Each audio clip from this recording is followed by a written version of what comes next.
আসসালামু আলাইকুম এভরিওয়ান। অযোগ্য ভালোবাসা গল্পের ৩ নাম্বার পর্ব। তো চলো বেশি কথা না বলে গল্প শুরু করা যাক। মিতু বলল, আপনার কি গার্লফ্রেন্ড আছে স্যার? আমি বললাম, তুমি এসব জেনে কি করবা? মিতু বলল, আমি না আপনার স্টুডেন্ট, আপনার সম্পর্কে আমি কি কিছু জানতে পারি না? আমি বললাম, তাই বলে এসব কেউ জিজ্ঞেস করে?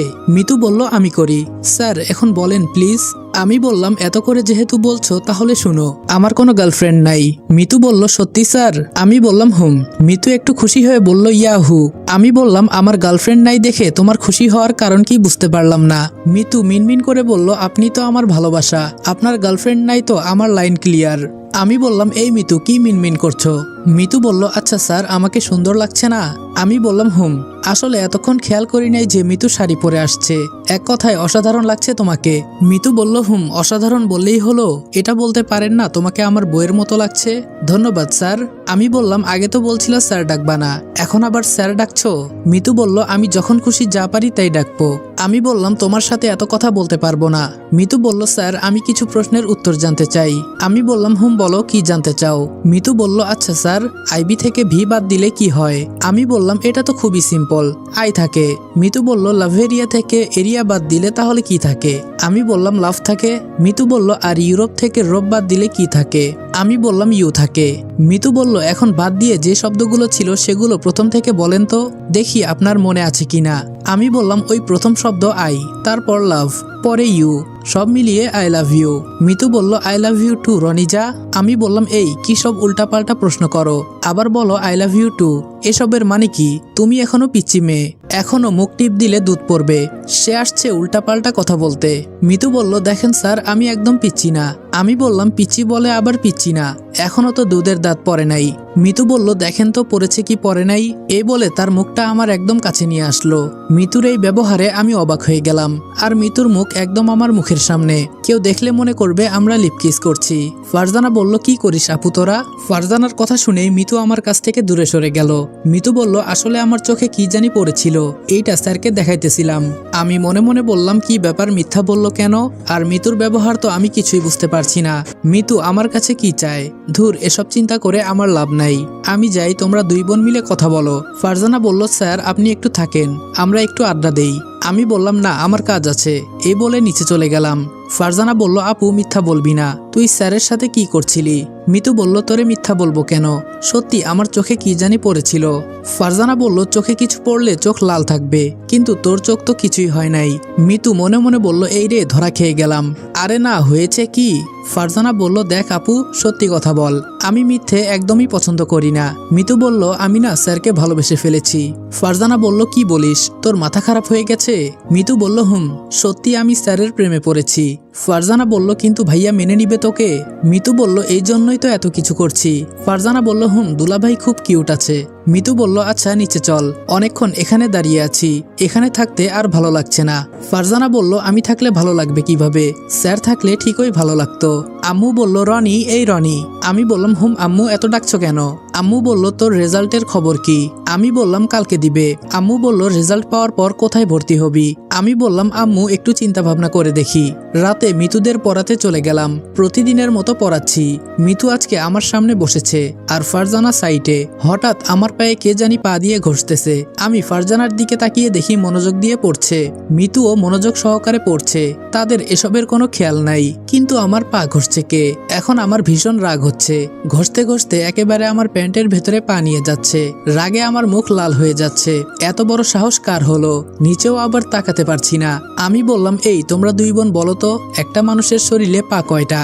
রাগের মাথায় কথাটা বললাম। এইটা বলতেই পাটাকে সরিয়ে ফেললো। ফারজানা বলল, হঠাৎ এই প্রশ্ন করছেন কেন স্যার? আমি বললাম, যা বলতে বলেছি তাই বলো। মিতু বলল, কেন স্যার, একটা মানুষের শরীরে তো 2টা পা থাকে।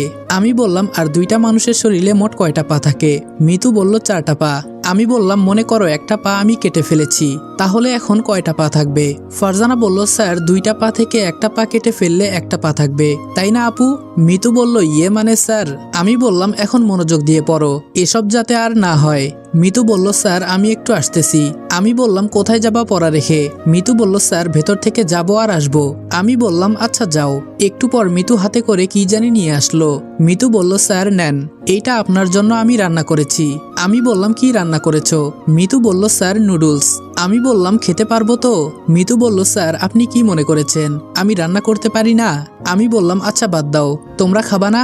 ফারজানা বলল আমরা অনেক আগেই খাইছি স্যার, এখন আপনি খান। আমি খেয়ে বুঝতে পারলাম অনেক ভালো হয়েছে। মিতু বলল ভালো হয়েছে স্যার? আমি বললাম অনেক অনেক ভালো হয়েছে, তুমি তো দেখি খুব সুন্দর রান্না করতে পারো। মিতু বলল বিয়েটা করেন আরো ভালো করে রান্না করব। আমি বললাম কিসের বিয়ে?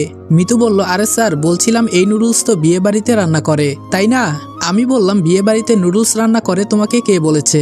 মিতু বলল তাহলে কি রান্না করে? যাক বাবা শুনে নাই তাহলে। আমি বললাম তোমার বাবাকে জিজ্ঞেস করিও বলবেনি, আর তোমার ব্যবহার আমি ঠিক বুঝতে পারছি না, আস্তে আস্তে কেমন জানি হয়ে যাচ্ছ তুমি। মিতু বলল কেন স্যার কি করেছি আমি? আমি বললাম এত কথা বলতে পারবো না, আজকে আমি আসি। এই বলে আমি চলে গেলাম বাসায়। ফারজানা বলল কি রে আপু, তুই তো আজকে ধরা খেয়ে গেছিলি, আর স্যার এমন অদ্ভুত প্রশ্ন করছিল কেন? মিতু বলল আমি পা দিয়ে ঘষছিলাম। ফারজানা বলল ওহ এজন্যই, তোর কি এটা করা ঠিক? মিতু বলল কি ঠিক কি না ঠিক এটা তোকে বলতে হবে না। ফারজানা বলল তাহলে প্রপোজ করে দে। মিতু বলল পরীক্ষার পর, না হলে পড়াতে আসবে না। সকালে ঘুম থেকে উঠে ফ্রেশ হয়ে খাওয়া দাওয়া করে দোকানে চলে গেলাম। ফাহিম বলল কি খবর রনি? আমি বললাম এই তো ঠেলাগাড়ির মতো, তোর? ফাহিম বলল ভালো। আমি বললাম আজকে না আমাদের বেতন দেওয়ার কথা ছিল, কিন্তু মালিক কই আজকে? ফাহিম বলল আজকে আসবে না, কোথায় জানি গেছেন উনি। আমি বললাম তাহলে আজকে দুইজনই থাকতে হবে। ফাহিম বলল হুম। আমি বললাম ফাহিম আমার মাথায় একটা বুদ্ধি আইছে। ফাহিম বলল কি বুদ্ধি? আমি বললাম তোর গার্লফ্রেন্ডের ফেসবুক আইডি সার্চ দে, তাহলেই তো হয়ে যায়। ফাহিম বলল পৃথিবীতে সাদিয়া নামের কত আইডি আছে তার কোনো ঠিক নাই, পরে দেখা যাবে এক সাদিয়াকে রেখে আরেক সাদিয়ার সাথে প্রেম করছি। আমি বললাম এইটাই তো ভালো, দুইটা গার্লফ্রেন্ড হয়ে যাবে। ফাহিম বলল এত গার্লফ্রেন্ড দিয়ে আমি কি করব বেটা, পারলে তুই কর। আমি বললাম না ভাই দরকার নাই, কথা বলি আর সদাই বিক্রি করি। দেখতে দেখতে 12টা বেজে গেল।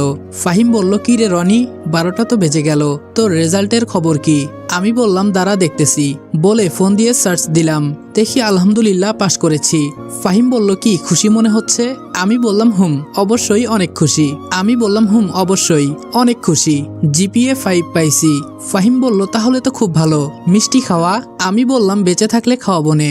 ফাহিম বলল বাড়িতে যাবি না? আমি বললাম না রে, আজকে এমনিই মালিক আসে নাই, তোরে একা রেখে কিভাবে যাই বল? ফাহিম বলল যা সমস্যা নেই, আমি একাই পারবো। আমি বললাম আরে থাক, তোরে কষ্ট দিয়ে লাভ নেই। এই বলে কাজ করতে লাগলাম। বিকাল 4টা বেজে 15 মিনিট হয়ে গেল।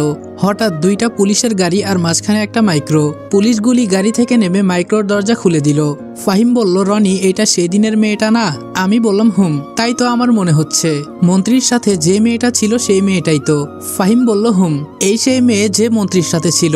আমি বললাম কিন্তু এই মেয়ে এখানে কি করে? ফাহিম বলল তুই কি কোনো অপরাধ করেছিস? আমি বললাম আরে বেটা আমি আবার কি করব? ফাহিম বলল দেখ আমাদের দোকানের দিকেই আসছে, আমার তো খুব ভয় হচ্ছে। বলতে বলতে দোকানে এসে গেল। ফাহিম ভয়ে ভয়ে বলল আসসালামু আলাইকুম ম্যাম, কিছু লাগবে? মারিয়া বলল ওয়ালাইকুম আসসালাম, লাগবে দেখেই তো আসছি। মারিয়ার সাথে পুলিশ দাঁড়িয়ে আছে।